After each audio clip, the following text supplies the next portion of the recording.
அதாவது தமிழக கேரள எல்லைப்பகுதியில் உள்ள முல்லை பெரியாறு அணையானது கடந்த 2017ஆம் ஆண்டு 142 அடி நீர்மட்டத்தை உயர்த்திக் கொள்ளலாம் என்று உச்சநீதிமன்றம் தீர்ப்பளித்தது.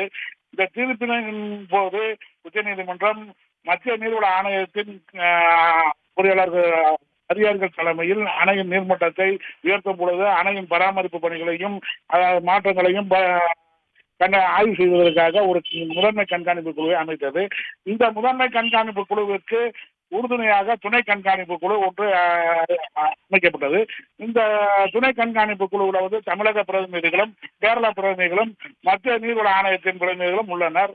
இந்த குழுவினர் அணையின் நீர்மட்டம் உயரும் போதும் குறையும் போதும் ஆய்வுகளை மேற்கொண்டு ஏற்படக்கூடிய மாற்றங்களை முதன்மை கண்காணிப்பு குழுவிடம் தெரிவிப்பார்கள்.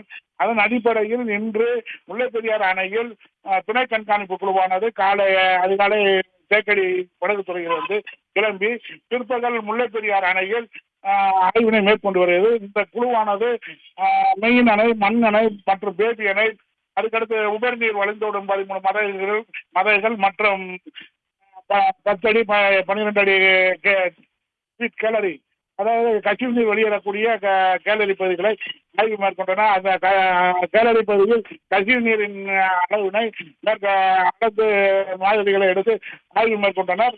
இந்த ஆய்வுகளை மேற்கொண்ட துணை கண்காணிப்பு குழு இன்று மாலை குமுளியில் உள்ள துணை கண்காணிப்பு குழு அலுவலகத்தில் ஆலோசனை கூட்டம் நடத்தி அதனால் எடுக்கக்கூடிய முடிவுகள் பற்றி முதன்மை கண்காணிப்பு குழுவில் தெரிவிக்க உள்ளனர்.